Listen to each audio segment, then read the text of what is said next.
Igreja, este é o momento em que faremos a leitura bíblica. O texto consta do livro de Abacuque. Na Bíblia comemorativa, está na página 799. Nós leremos todo o capítulo 1. Abacuque, todo o capítulo 1. Vamos fazer a leitura de pé e faremos de forma responsiva. Abacuque, capítulo 1, na Bíblia comemorativa, página 799 do Velho Testamento. Iniquidade de Judá. Sentença revelada ao profeta Abacuque. Até quando, Senhor, clamarei eu, e tu não me escutarás? Gritar-te-ei violência, e não salvarás. Porque me mostra a iniquidade e não me fazes ver a opressão, pois a destruição e a violência estão diante de mim, a contendas e litígio se suscita. Por esta causa a lei se afrouxa, e a justiça nunca se manifesta, porque o perverso cerca o justo, a justiça é torcida. Vede entre as nações, olhai, maravilhai-vos e desvanecei, porque realize em vossos dias obra tal que vós não crereis, quando vos for contada. Pois eis que suscito os caldeus, nação amarga e impetuosa, que marcham pela largura da terra, para apoderar-se de moradas que não são suas. Eles são pavorosos e terríveis, e criam eles mesmos o seu direito e a sua dignidade. Os seus cavalos são mais ligeiros do que os leopardos, mais ferozes do que lobos ao anoitecer. São os seus cavaleiros que se espalham por toda a parte. Sim, os seus cavaleiros chegam de longe, voam como águia que se precipita a devorar. Eles todos vêm para fazer violência. O seu rosto suspira por seguir avante. Eles reúnem os cativos como areia. Eles escarnecem dos reis, os príncipes são objeto do seu riso. Riem-se de todas as fortalezas, porque amontoando terra as tomam. Então, passam como passa o vento e seguem. Fazem-se culpados, estes cujo poder é o seu Deus. Não és tu, desde a eternidade, ó Senhor, meu Deus, ó meu Santo, não morreremos. Ó Senhor, para executar o juízo, puseste aquele povo. Tu, ó rocha, o fundaste para servir de disciplina. Tu és tão puro de olhos que não podes ver o mal e a opressão não podes contemplar. Por quê, pois, toleras os que procedem perfidamente e te calas quando o perverso devora aquele que é mais justo do que ele? Por que fazes os homens como os peixes do mar, como os répteis que não têm quem os governe? A todos levanta o inimigo como um anzol, pesca-os de arrastão e os ajuntam na rede varredora. Por isso, ele se alegra e se regozija. Por isso, oferece sacrifício à sua rede e queima incenso à sua varredora, porque por elas enriqueceu a sua porção e tem gordura a sua comida. Todos. Acaso continuará por isso, esvaziando a sua rede e matando sem piedade os povos? A igreja pode se assentar. Amém. Como confiar em Deus quando as ondas crescem ao nosso redor, quando elas nos submergem? Vivendo pela fé. Esse é o tema da série de mensagens que a gente começa hoje, nos cultos à noite. Nos próximos 4 domingos nós falaremos acerca do livro do profeta Abacuque. E o título da mensagem é justamente esse, Vivendo pela Fé.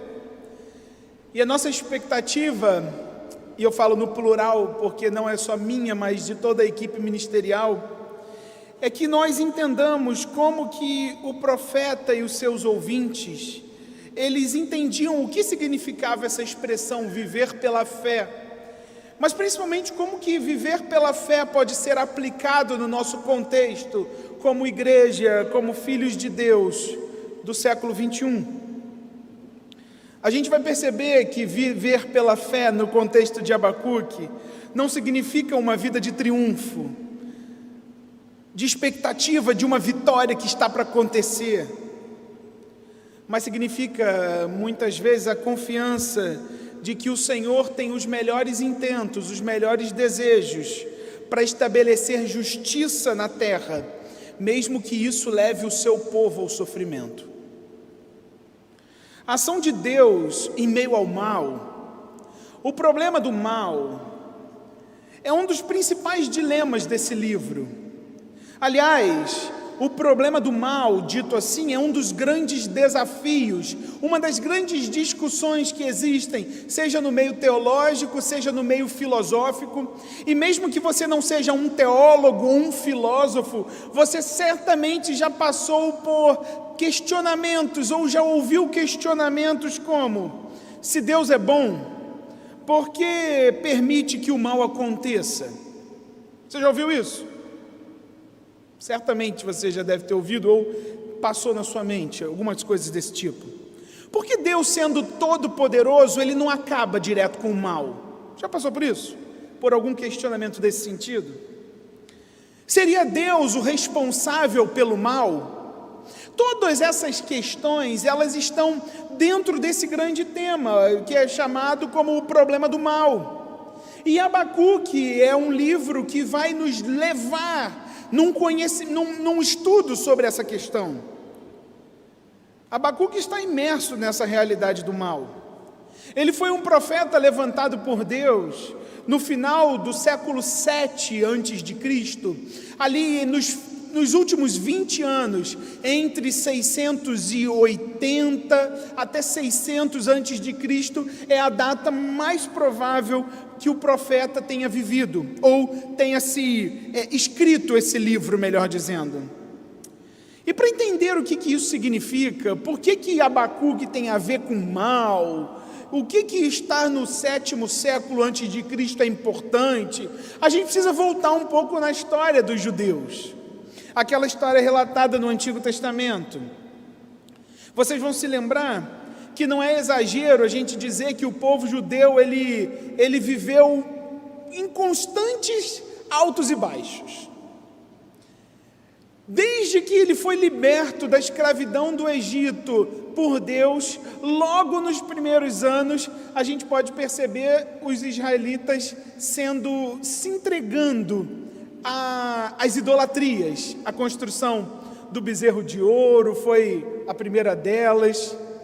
E logo Deus fez a lei, deu a lei ao povo, para que o povo se identificasse como um povo santo, separado, para que o povo fosse a imagem de Deus, que foi como o ser humano foi criado para ser, é o que eu digo.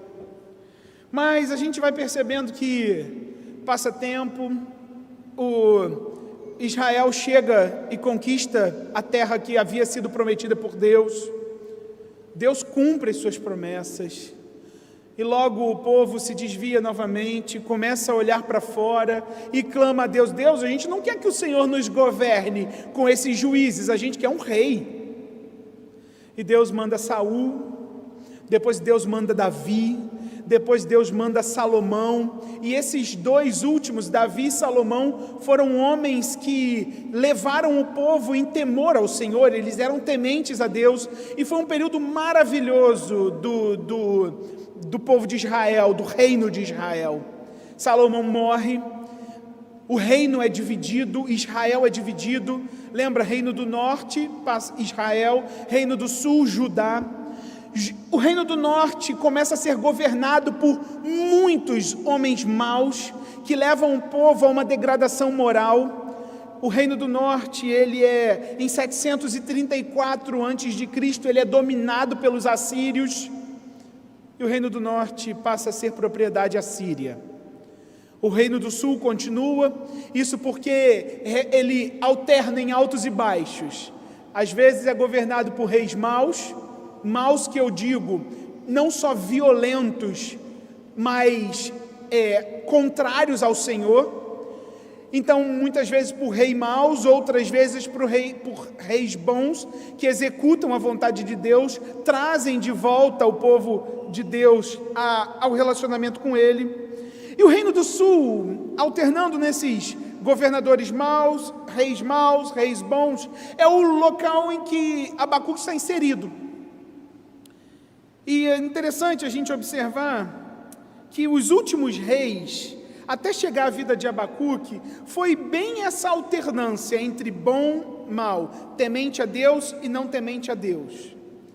A gente começa a lembrar sobre, por exemplo, e eu prometo a vocês que esse apanhado histórico é bem rápido, eu já vou entrar na nossa mensagem, mas isso é importante para a gente entender por que Abacuque está desse jeito. Ezequias é um rei bom, que foi levantado por Deus, bem num momento em que a Assíria, lembra que a Assíria dominou o povo, o reino do norte, e a Assíria faz um cerco contra Judá, contra o reino do sul, e Deus usa Ezequias com uma estratégia de guerra, e Ezequias consegue liderar Judá nessa vitória ao cerco da Assíria. Então Deus livra Judá, o povo do sul, de ser dominado pela Assíria. Mas o Ezequias morre, e depois de Ezequias vem um período tenebroso na história do rei de Judá. Manassés assume o governo, e ele foi o mais terrível dos reis de Judá. Foi tão terrível que a ira de Deus chegou num ponto em que Deus falou: olha, já era, acabou, vocês serão punidos. A ira, porque o povo seguia o seu rei. Então Manassés, sendo um rei muito mau, o povo se tornou algo muito fora dos padrões do Senhor. Ele promete castigar Judá, só que Josias assume o reinado, e ele é marcado por um trabalho de restauração. E ele é um dos melhores reis que Judá teve, tanto que no segundo livro dos reis, quando fala de Josias, fala assim: antes dele, Josias, não houve rei que fosse semelhante a ele, que se convertesse ao Senhor de todo o seu coração, de toda a sua alma, de todas as suas forças, segundo a lei de Moisés. E depois dele, de Josias, depois de Manassés, aquele rei mau, e depois dele nunca se levantou outro igual. Nada obstante, o Senhor não desistiu do furor de sua grande ira que ardia contra Judá, por todas as provocações com que Manassés o tinha irritado.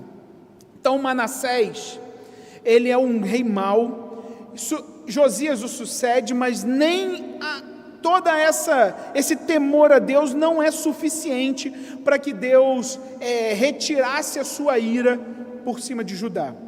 Aí Josias morre no finalzinho do 7º século, justamente quando Abacuque começa o seu ministério profético. Josias morre e o seu filho Jeoaquim assume. Jeoaquim é um rei mau. E tudo que Josias construiu, restaurou, tudo que Josias fez para levar o povo de volta ao temor do Senhor, tudo isso foi por água abaixo.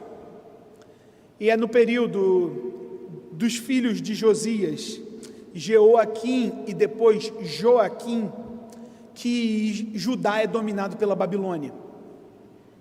Abacuque se localiza, está inserido num período de degradação moral de Judá.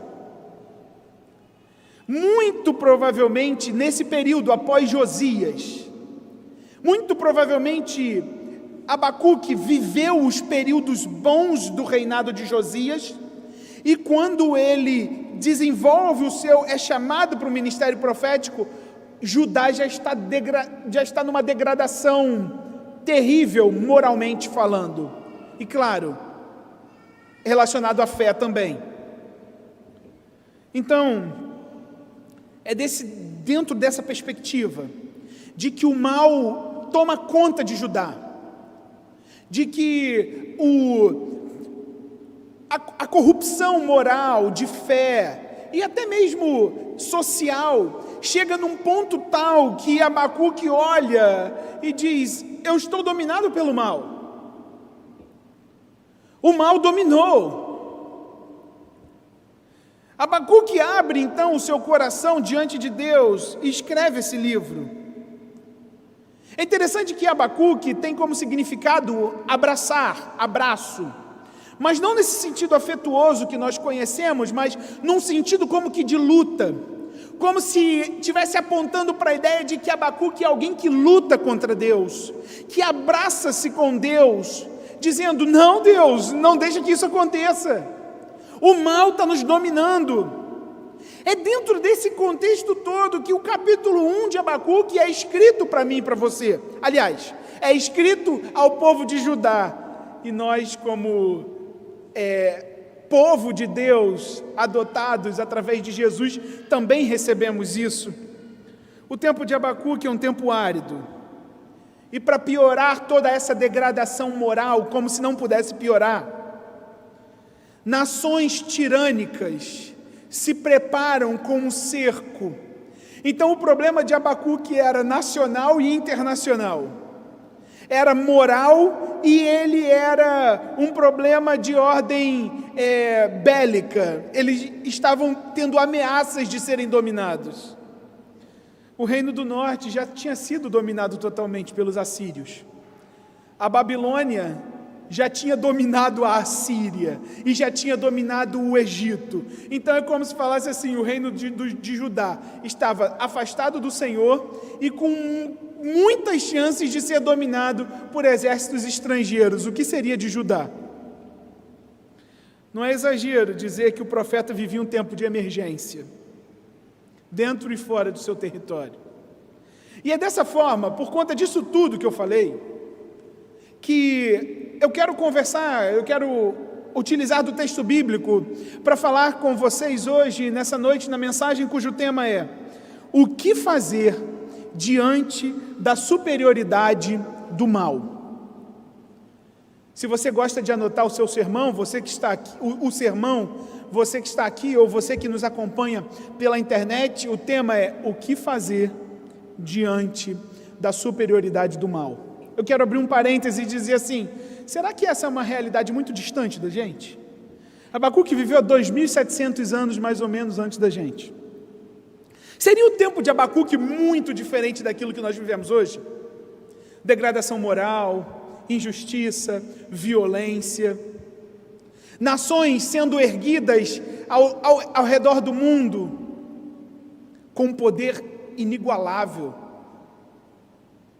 Seria muito diferente. A gente vai chegar na ideia de que Abacuque faz um clamor que muitas vezes eu e você também deveríamos ou devemos fazer. E o texto, se você fechou a sua Bíblia, eu convido para que você abra novamente ou acenda novamente, se você utiliza algum aparelho eletrônico. O versículo 1 começa dizendo que Abacuque foi levantado por Deus como um profeta, sentença revelada ao profeta Abacuque. Ele foi escolhido para ser porta-voz de Deus, a própria boca de Deus para levar sua mensagem. A gente sabe que nem sempre os profetas do Antigo Testamento, eles são encarregados por Deus de levar uma mensagem boa. Lembra Oséias? Foi levado a casar com uma prostituta como um paralelo entre a prostituição espiritual de Israel para com Deus. Abacuque também recebe um peso na sua mensagem, no seu chamado. Por isso que tem essa palavra sentença. Abacuque é levantado por um trabalho difícil, por um trabalho pesado. E ele estava profundamente perturbado com os pecados nacionais de Judá. E a sua oração, nos 4 primeiros versículos, aliás, no 2, no 3 e no 4, demonstra considerável aspereza. Ele usa palavras ásperas com Deus, como se fosse um protesto. Olha aí o que ele escreve nos versículos 2, 3 e 4. Ele diz: até quando, Senhor?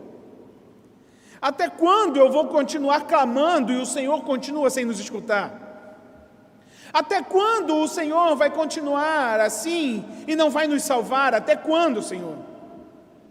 Era como se Deus permanecesse em silêncio. O mal começa a prosperar e Deus parece que não está fazendo nada.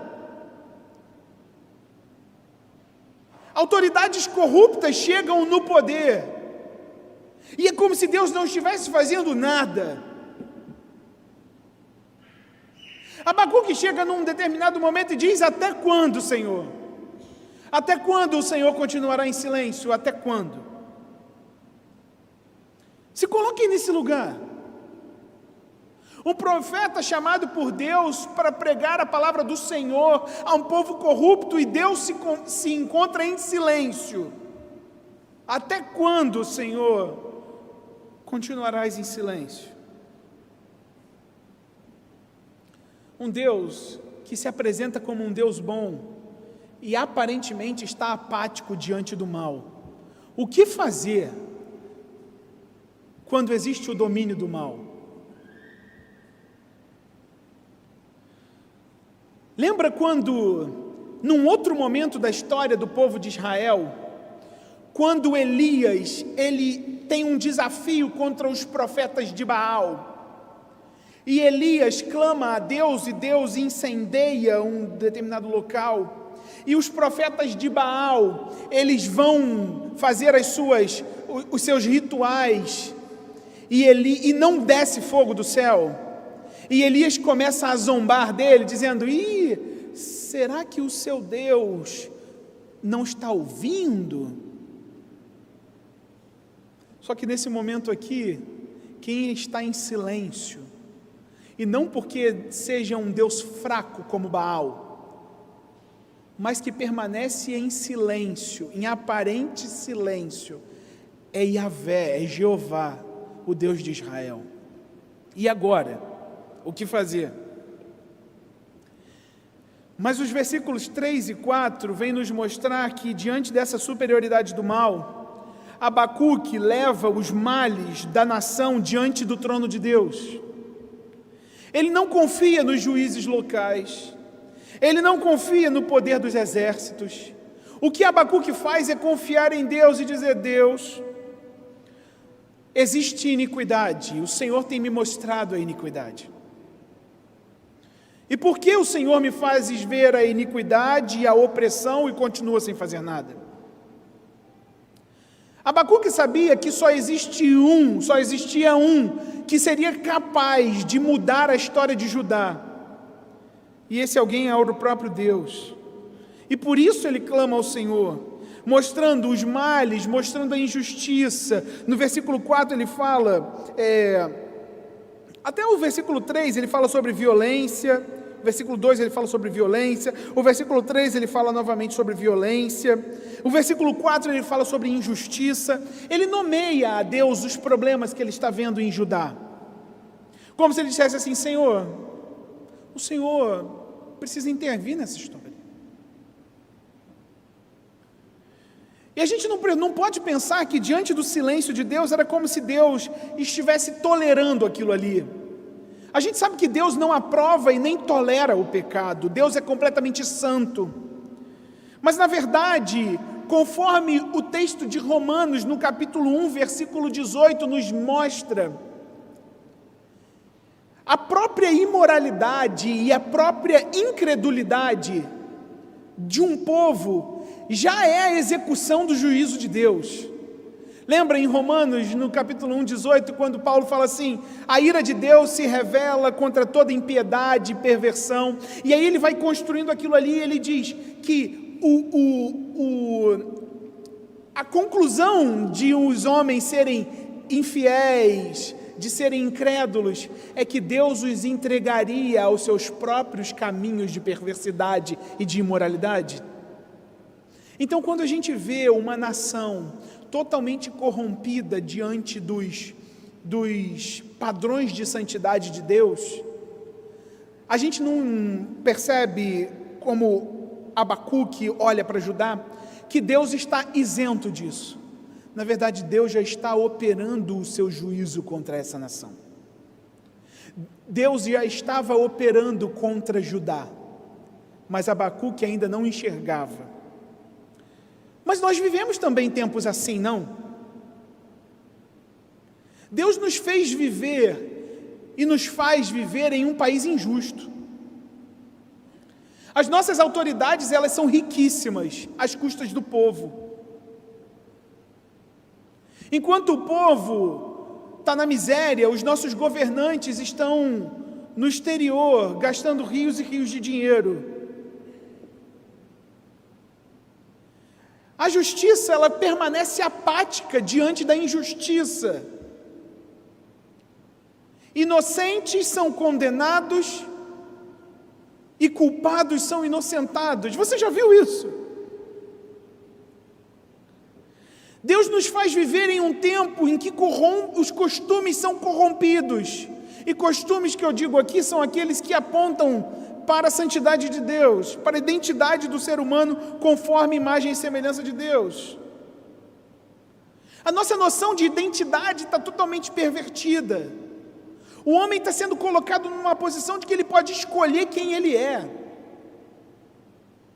A gente vive tempos maus, não vivemos?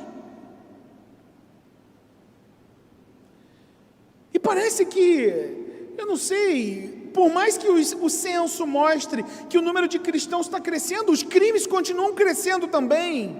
Nós vivemos tempos maus. E o que fazer diante da superioridade do mal em nossa nação?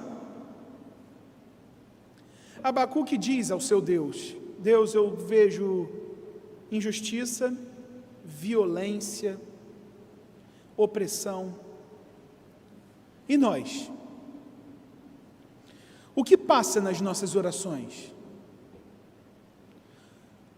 Nós temos clamado como povo de Deus contra o mal do nosso tempo? Nós clamamos a Deus por justiça? Nós clamamos a Ele quando as leis, existem tentativas de distorção das leis para dar direitos às crianças escolherem o seu gênero e serem assassinadas na barriga das suas mães. A gente tem clamado a Deus: Deus, até quando clamaremos violência e o Senhor não nos ouvirá? Nós clamamos a Ele para que novos direitos não sejam dados àqueles que queiram promover os seus vícios em drogas, em sexo, em jogo e por aí vai. O que nós temos feito diante da superioridade do mal do nosso tempo? Nós estamos anestesiados? Nós estamos apáticos? Nós estamos conformados? Nós estamos em outro mundo, como que isolados nas quatro paredes da nossa igreja? Nós estamos. O que nós estamos fazendo diante da superioridade do mal do nosso tempo?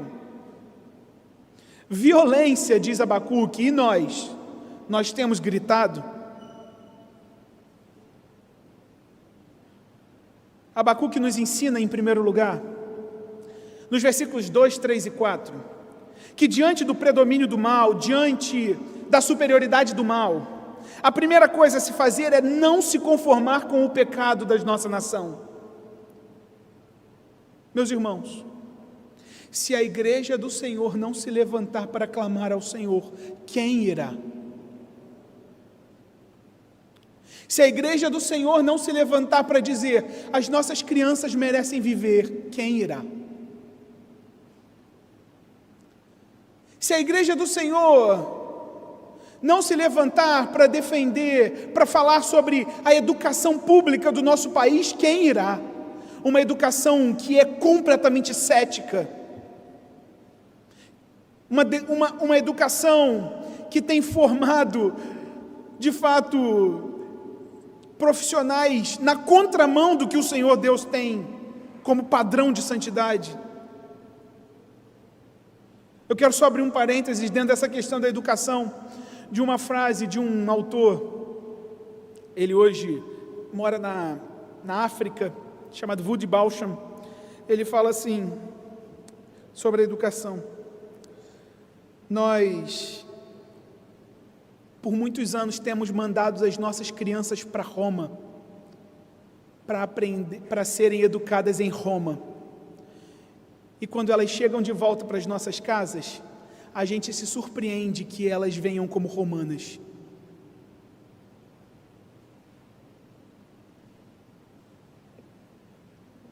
Diante da superioridade do mal do nosso tempo, em primeiro lugar, nós não podemos nos conformar com o pecado da nossa nação. Isso vai além de gritarmos no Facebook, de discutirmos nas redes sociais que pouco agregam à mudança do nosso país. Isso significa dobrar os nossos joelhos e clamar àquele que é o Rei das Nações. Senhor, até quando as nossas crianças serão atacadas?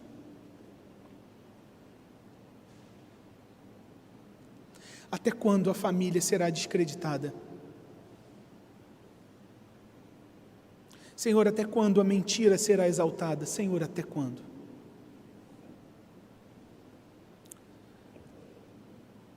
Mas o texto continua. E depois de Abacuque nos ensinar que diante do predomínio do mal, diante dessa situação toda, nós não podemos nos conformar com o pecado. E Abacuque, lembra que Abacuque está enfrentando o silêncio de Deus. E a partir do versículo 5, Deus começa a falar. Dos versículos 5 a 11, nós vemos Deus falando com Abacuque. Mas foi longe de ser como o profeta esperava. Dentro dos propósitos de Deus, muitas vezes Ele deixa que nações, que pecadores, expressem graus altíssimos da sua maldade, antes de o Senhor salvá-los da sua maldade. Lembra do problema do mal? A partir do versículo 5 a gente vai começar a se aprofundar nele. E o versículo 5 até o 11, a gente vai entrar neles, mas se a gente pudesse resumir, seria como se fosse assim: Abacuque, eu participo da sua preocupação com Judá. Eu não estou isento de ouvir as suas orações, Abacuque. Se o pecado de Judá te entristece, muito mais a mim que sou santo.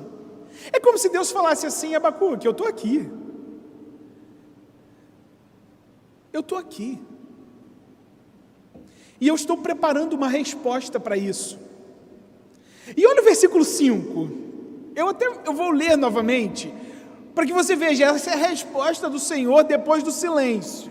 Olha só: vede entre as nações, olhai, maravilhai-vos e desvanecei, porque realizo em vossos dias obra tal, que vós não crereis quando vos for contada. O que a gente olha aqui? Deus vai fazer alguma coisa. E essa coisa vai ser grande. Ninguém vai esperar por isso e nem vai acreditar. Só que Deus, nesse contexto de Abacuque, combate o mal de Judá com um mal ainda maior. Deus é quem levanta a Babilônia. E Deus fala nominalmente: eu suscito os caldeus. Deus levanta a Babilônia, uma nação ímpia, uma nação poderosa, uma nação implacável, para acabar com Judá.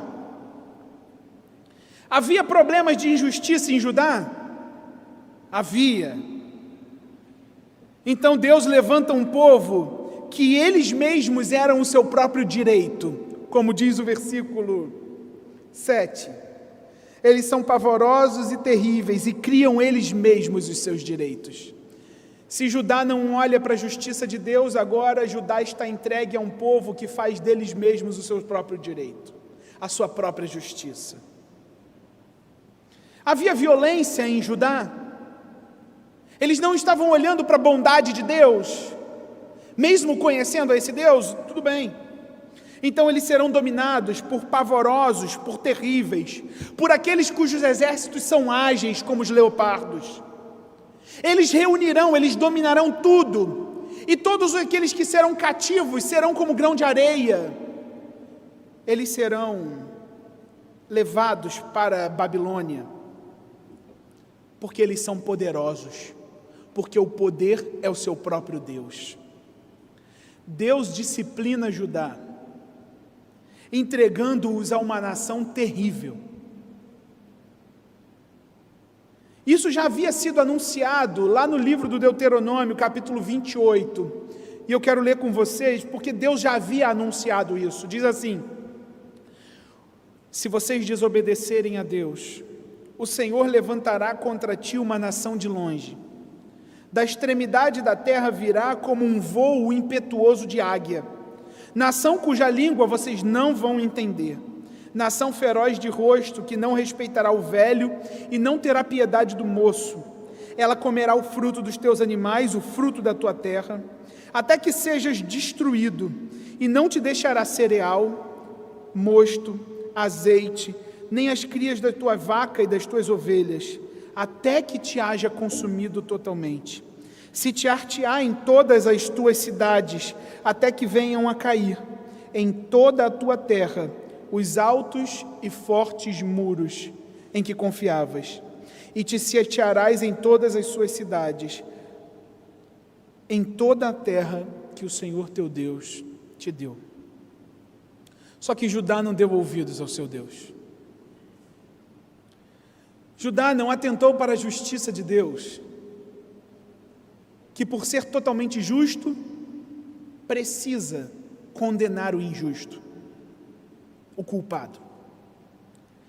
Judá não creu nas palavras profetizadas, e por mais que tenha passado por um momento de cuidado de Deus nos períodos do rei Ezequias, quando foram atacados por Assíria, Judá havia se entregue a um caminho ainda pior. Agora Jerusalém estaria derrotada. Agora imagina Abacuque. Lembra a primeira oração? Senhor, o Senhor não está falando comigo. Agora Abacuque ouve: vocês serão dizimados. Eu estou levantando uma nação ímpia para dominar sobre vocês. O que a gente aprende com isso? Nós aprendemos nesses duros versículos o segundo aspecto dessa noite. Diante da supremacia do mal, nós precisamos reconhecer o valor da disciplina de um Deus justo. Reconhecer o valor da disciplina de Deus.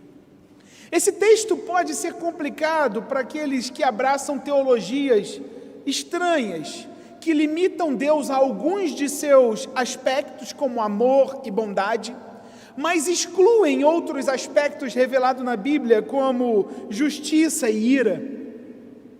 A disciplina é um ato de amor de um pai que cuida do seu filho.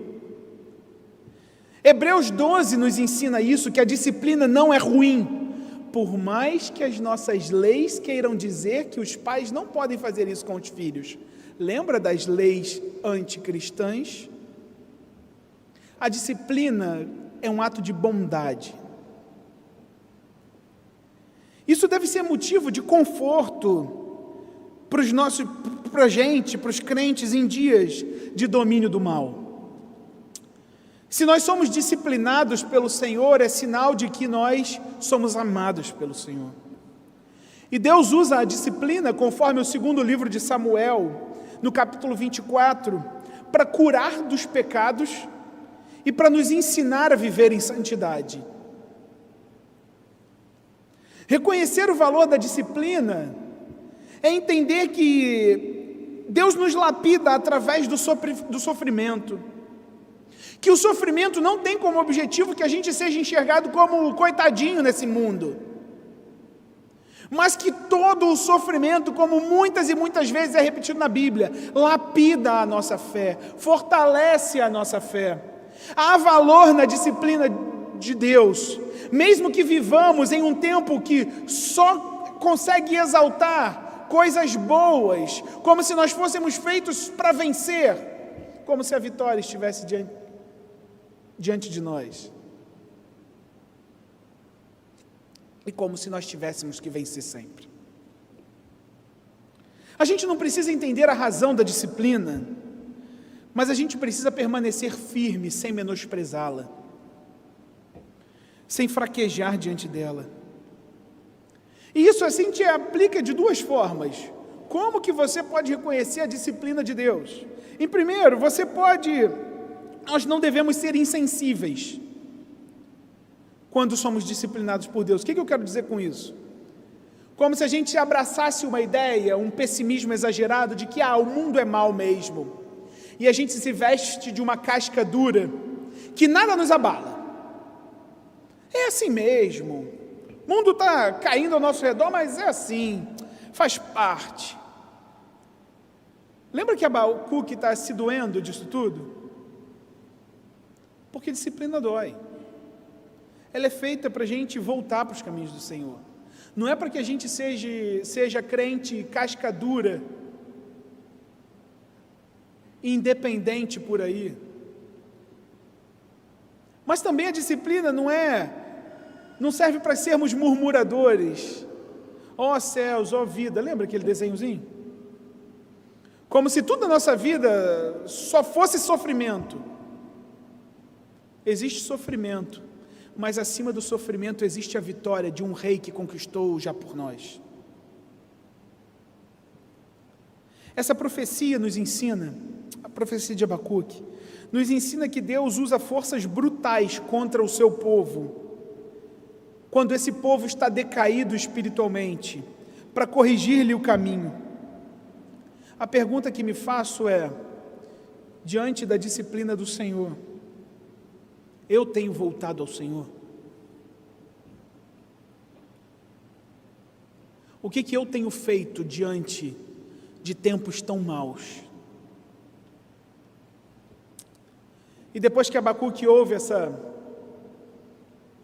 sentença de Deus, lembra que ele é aquele que luta, aquele que abraça, mais uma vez ele se volta em oração a Deus. E o profeta recebe essa bomba de Deus, de que eles seriam dominados por Babilônia. E o exército babilônio já causava medo. Em 605, o príncipe Nabucodonosor vai contra Judá e os esmaga. E leva cativo, você lembra? Daniel, Sadraque, Mesaque, Abidnego. Depois, Nabucodonosor, a Babilônia faz mais 2 investidas contra Judá e destrói totalmente Jerusalém. Abacuque está em choque com essa revelação. E ele diz: Senhor, não é o Senhor que é o santo? Não é o Senhor, lembra do problema do mal? Não é o Senhor que não pode ver a injustiça porque tu és justo? Como o Senhor está exaltando os injustos, os perversos? E Abacuque abre o seu coração para com Deus. Mas dessa segunda oração eu quero destacar o versículo 12. Porque ele diz assim: não és tu desde a eternidade, ó Senhor, meu Deus, ó meu santo, nós não morreremos.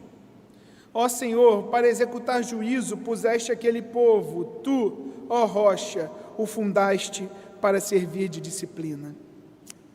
Abacuque nos ensina que diante do domínio do mal, nós devemos basear a nossa confiança em quem Deus é. As circunstâncias eram opostas, tanto internacionais quanto nacionais. O povo de Judá estava carecendo de tudo, da intervenção divina em todos os aspectos.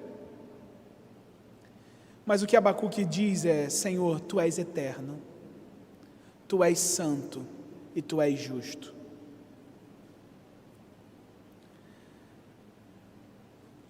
Será que a nossa confiança está em quem Deus é? Ou será que muitas vezes nós elegemos salvadores da pátria? 2022 vem aí, hein? Só um spoiler. Não tem salvador da pátria em 2022. Ou será que nós continuamos a dizer: Senhor, Tu és o eterno? Babilônia vai e vem. Ideologia de gênero vai e vem. Assassinato de bebês vão e vêm. Mas Tu és o eterno, Deus. A nossa confiança está em Ti, Deus. Tu que nos preservas de eternidade a eternidade, nós não morreremos. As nossas famílias permanecerão firmes no Senhor, porque existe um Deus que é eterno. Os nossos jovens, os nossos adolescentes permanecerão firmes no Senhor, porque as ideologias ensinadas nas faculdades não são eternas, porque só há um que é eterno.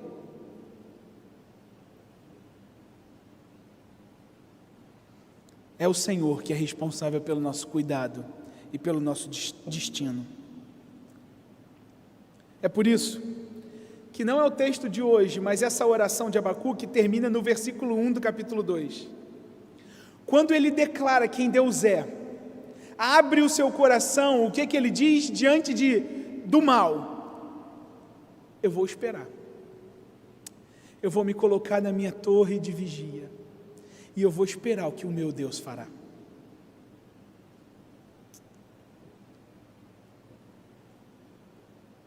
Está na hora da gente correr para a nossa torre de vigia e esperar no nosso Deus. Diante da superioridade do mal, o que nós podemos fazer? Abacuque nos ensina: não se conformar com o pecado da nossa nação, reconhecer o valor da disciplina de Deus que nos leva de volta a Ele e confiar em quem Deus é. É possível fazer isso? É fácil viver em meio à superioridade do mal? Como que a gente faz? Abacuque não sabia. Mas séculos depois da invasão da Babilônia, um mal muito pior aconteceria na história da humanidade. O Filho de Deus seria morto.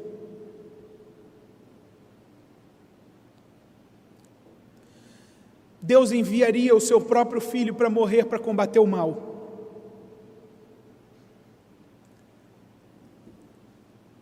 Um mal muito maior aconteceria. Viver pela fé só é possível porque Jesus, não olhando para o domínio do pecado, levou sobre si as nossas falhas e foi para a cruz, mas Ele não permaneceu morto, Ele venceu a morte, e é por isso que nós podemos dizer: nós permanecemos firmes, mesmo em domínio do mal na nossa nação. Jesus recebeu nele a ira de Deus. É por isso que nós podemos aguentar a disciplina do Senhor, que nos leva de volta para Ele, porque nós só podemos ir de volta para Ele, porque um dia o véu se rasgou, porque Jesus Cristo derramou sangue por nós. O que fazer diante do domínio do mal? Viva pela fé. Continue a caminhar firme em Deus, mesmo quando o mal domina o nosso tempo, não se conforme com o pecado da nossa nação. Clame ao Senhor por isso, nós precisamos clamar como cristãos por isso. Mas lembre-se que a disciplina do Senhor é positiva. Por mais que doa, ela nos leva de volta para Deus. A gente tem voltado para Deus? Lembra, Judá não voltou e a disciplina só aumentou. Não é um terrorismo não, tá? É só porque é assim que o Senhor nos conduz. Mas por fim, descanse em quem Deus é. O mal reina? Não reina não, porque existe um rei que está assentado no trono. Esse rei é o verdadeiro governante do mundo. Que Deus nos abençoe. Que vivamos pela fé, mesmo quando aparentemente o mal domina sobre nós. Deus abençoe você e a sua casa.